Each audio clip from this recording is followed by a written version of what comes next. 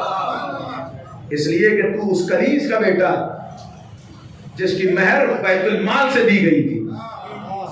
توجہ رکھیے گا، بیت المال سے دی گئی. جیسے ہی بھرے دربار میں یہ جملہ امام کا ایک دربار سے رخصت ہوا، مامون نے وہی قصد اور عہد کیا کہ اب علی ابن موسیٰ رضا کو زندہ نہیں رہنے دے گا.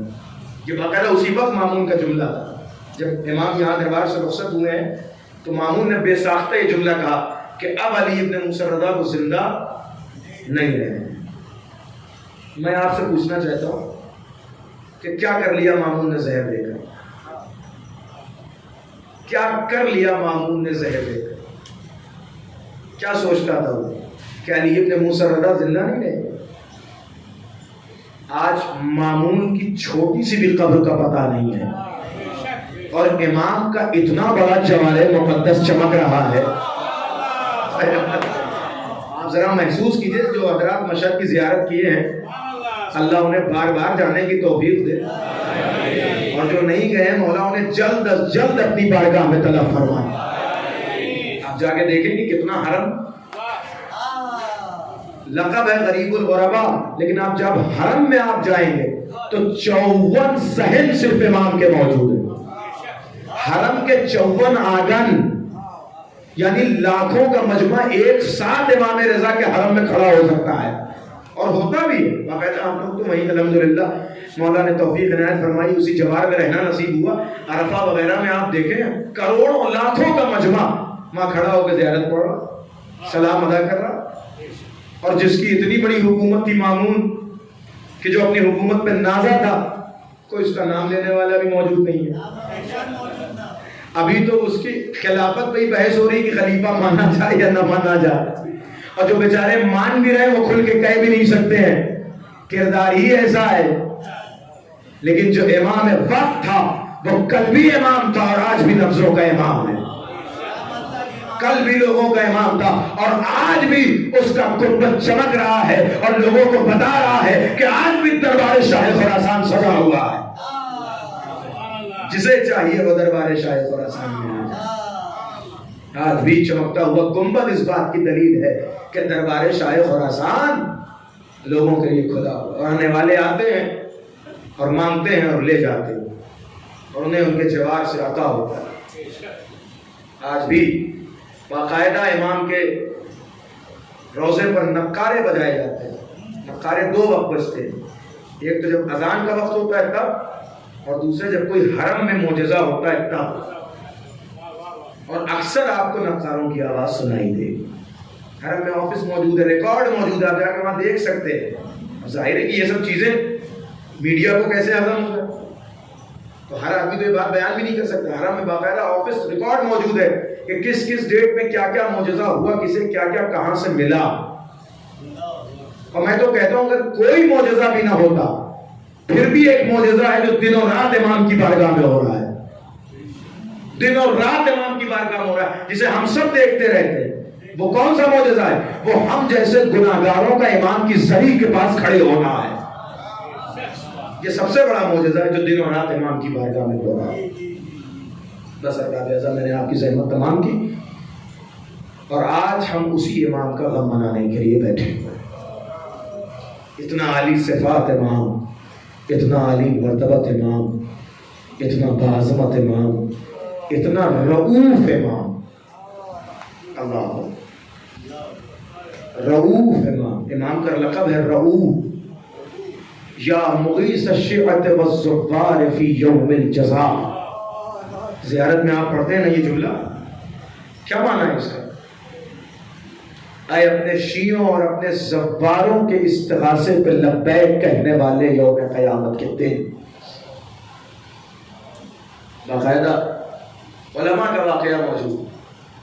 ایک عالم دین مشہد مقدس کے دنیا سے رخصت ہوئے, ان کے بیٹے نے ان کو خواب میں دیکھا, کہا آقا بابا آپ عالم ہیں, قبر میں کوئی پریشانی تو نہیں ہے؟ کہا بیٹا میں نے پوری زندگی میں نہ جانے کتنی مرتبہ امام رضا کی زیارت کی اور ابھی تک مجھے 3 دن قبر میں ہو رہا ہے, نہ جانے کتنی بار امام رضا میری قبر میں آ چکے ہیں. کہ جس کی قبر میں امام رضا آ جائیں اسے کیا پریشانی. امام نے کہا ہے, روایت موجود ہے کہ تم ہماری زیارت کے لیے آؤ, ہم تمہاری زیارت کے لیے آئیں. یہ نہ سمجھنا کہ ہم تمہیں تنہا چھوڑ دیں گے اور ہم ایسی جگہ تمہاری زیارت کے لیے آئیں گے جہاں تمہارے اپنے بھی نہیں پہنچ سکتے. یا مغیث الشیعۃ والزوار فی یوم الجزاء. امام کا لقب ہے رؤوف, حد سے زیادہ مہربان. ضامن آہو. ضامن آہو اس کی کئی تفسیر. ایک تفسیر تو وہی جو تفسیر مشہور ہے کہ ضامن آہو یعنی امام نے جو اس ایک ہرن کے بچے کی ضمانت لی تھی, ہرنی کی ضمانت لی تھی, یا ضامن آہو. اور آج بھی ہم ان کے امام کے نام کا ضامن اپنے بازو پہ باندھتے ہیں, اس لیے کہ ہمارے وقت ہمارا امام ضامن ہوا کرتا ہے. اللہ اکبر. آپ کو معلوم ہے ارباب رضا, ائمہ کے جتنے فضائل ہیں, جتنے کمالات ہیں, اتنے ہی مصائب بھی ہیں. اور مصائب کی سختی اسی سے بڑھ جاتی ہے, رونا اسی بات پہ زیادہ آ جاتا ہے کہ کن کے ساتھ کیا کیا گیا. جب امام مدینے میں رہا کرتے تھے تب کا واقعہ ہے, ہارون ملعون نے ایک لشکر بھیجا تھا راتوں رات امام کے گھر کی جاسوسی اور تفتیش کے لیے, اور اس کا حکم تھا کہ بغیر مہلت دیے گھر میں داخل ہو جانا اور گھر میں جو کچھ بھی ہے اسے لوٹ کر لے آنا. امام رضا اپنے گھر میں موجود ہیں اور آپ کو معلوم ہونا چاہیے کہ امام کی بہنیں, ہم ایک بہن کا ذکر سنتے ہیں معصومہ قوم, امام کی 17 اور بہنیں موجود ہیں, چھوٹی بڑی بہنیں. اور امام گھر میں ہیں, شب کا وقت ہے, ہارون کا لشکر داخل ہوا.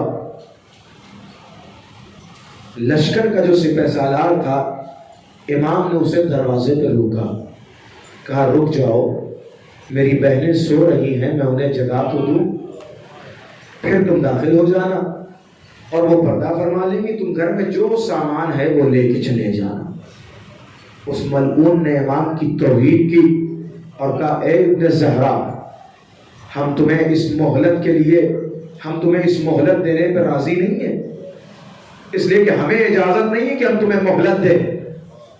امام نے کہا اچھا اگر مہلت نہیں دے سکتے ہو تو کم سے کم اتنی اجازت دے دو کہ میں گھر کا سارا سامان لا کے تمہارے سامنے رکھ دے رہا ہوں, تم زحمت نہ فرماؤ, میرے گھر میں جو کچھ بھی ہے میں بلا کے تمہارے سامنے رکھ دے رہا ہوں, تم لے کے چلے جاؤ. تمہیں سامان چاہیے نا, تمہیں گھر کا اثاثہ چاہیے, میں لا کے دینے کے لیے تیار ہوں. اس ملعون نے تھوڑی دیر امام سے زبان درازی کی, اس کے بعد اس کا دل نرم ہوا اور اس نے امام کی اس بات پر راضی ہوا. اب مجھے نہیں پتا ارباب اعضاء دل پہ ہاتھ رکھ کے سننا, مسائل پڑھنے کے لیے نہیں ہوتے, تصور کے لیے ہوتے ہیں. تاریخ کہتی کہ امام گئے, اپنی بہنوں کو جگایا, کچھ بہنیں بہت چھوٹی تھی امام کی. امام نے ایک چادر بچھائی, کہ گھر میں جو بھی زیورات ہیں وہ لا کے رکھ دیے جائیں. امام نے سارے زیورات لا کے رکھ دیے گئے, گھر کے سارے اثاثے لا کے رکھ دیے گئے. امام رضا نے دیکھا بہنوں کے کانوں میں چھوٹی چھوٹی بالیاں تھی. امام آگے بڑھے, امام نے اپنے ہاتھوں سے اپنی چھوٹی بہنوں کی بالیاں اتاری.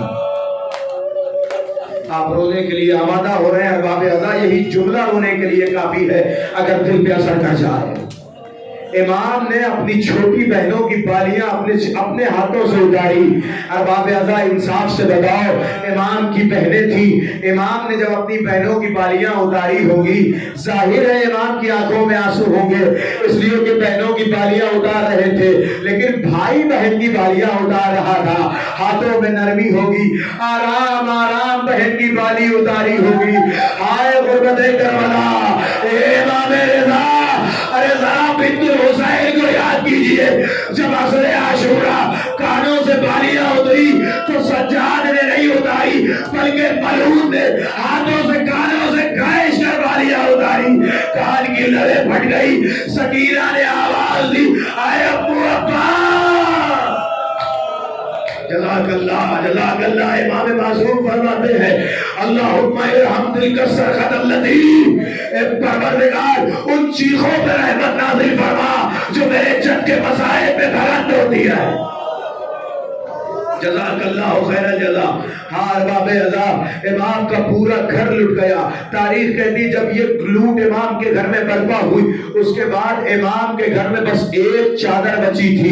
17 بہنیں تھی, ہر بہن اس چادر کا انتظار کرتی تھی.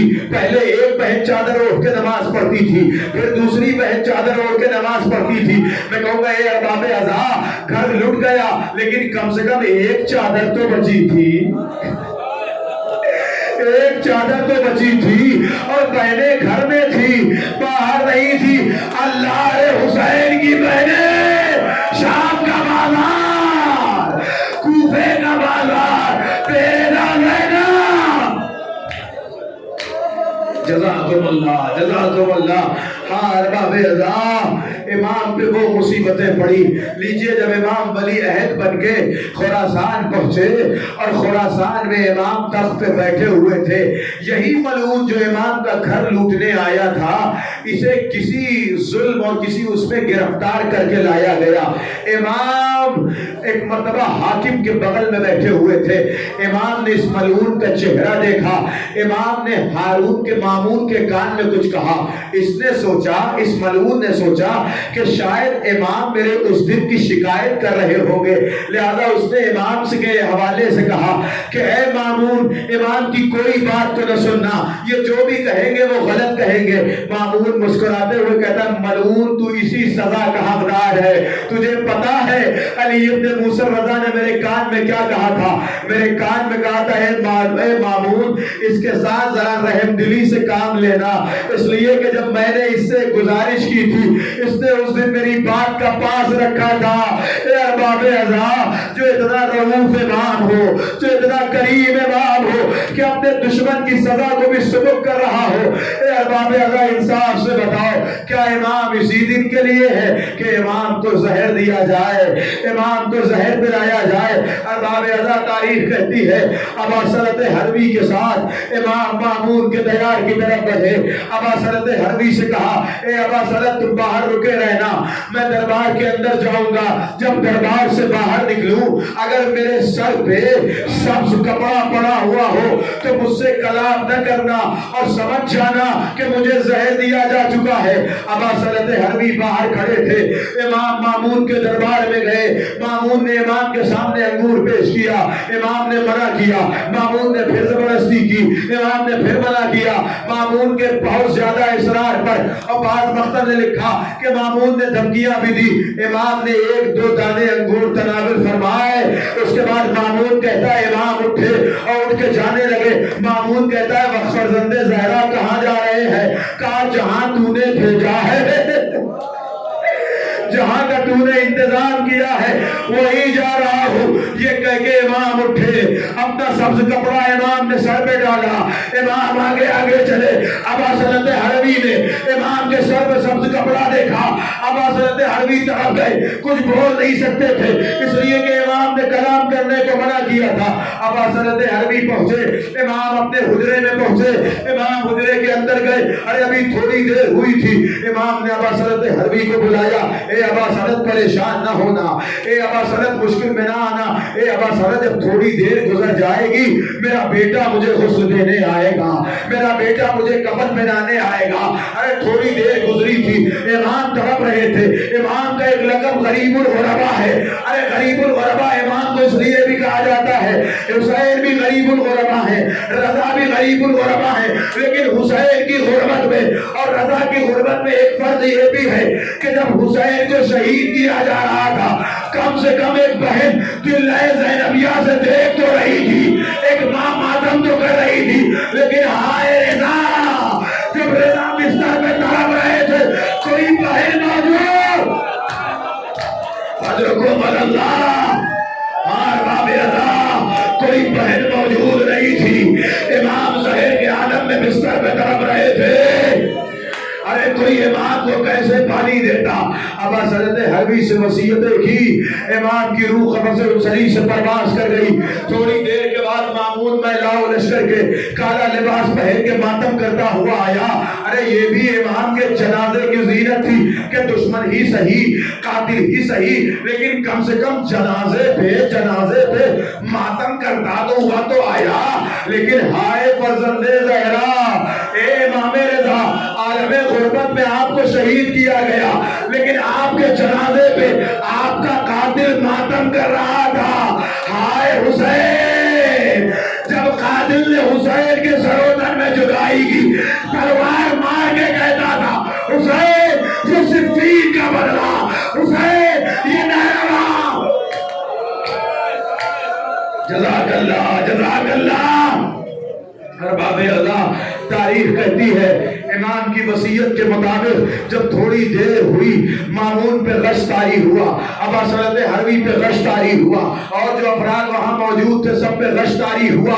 امام محمد تقی تشریف لائے, امام ایک پردے سے باہر نکلے, غسل دیا, کفن پہنایا, جنازہ تیار کیا. چھوٹا سا ہے ہمارا نوواں امام, چھوٹا سا ہے ہمارا نوواں معصوم, لیکن بابا کو غسل بھی دیا, بابا کو کفن بھی پہنایا, میت سے لپٹ کے گریا بھی کیا ہوگا. میں کہوں گا خوشا نصیب محمد تقی کم سے کم آخری وقت اپنے بابا کی میت سے لپٹ کے گریا تو کر لیا. ہائے سید سجاد, جب بابا کی میت دیکھی ہر جگہ زخم تھا, ہاتھ پسے گردن لگے تھے, امام کیسے لپٹ کے ماتم کرتا. جزاک اللہ, جزاک اللہ, جزاک اللہ.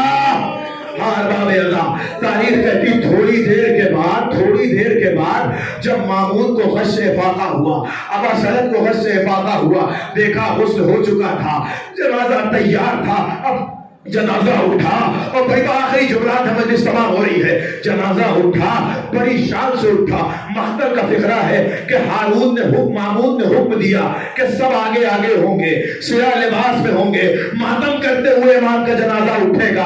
ارے امام کا قاتل بھی امام کا ماتم کر رہا تھا. جنازہ اٹھا, بڑی شان سے اٹھا اور سردار میں لا کر خراسان میں لا کر دفن کیا گیا. بڑی شان سے دفن کیا گیا. اور باب اعظم مجلس تمام ہے. آخری جملہ سن لو, میں کہوں گا اے امام رضا, کیا خوش نصیبی ہے آپ کی. آپ غریب الغربا ہیں, لیکن عالم غربت میں بھی آپ کا جنازہ ویسے اٹھا جیسے شہنشاہوں کا جنازہ اٹھتا ہے.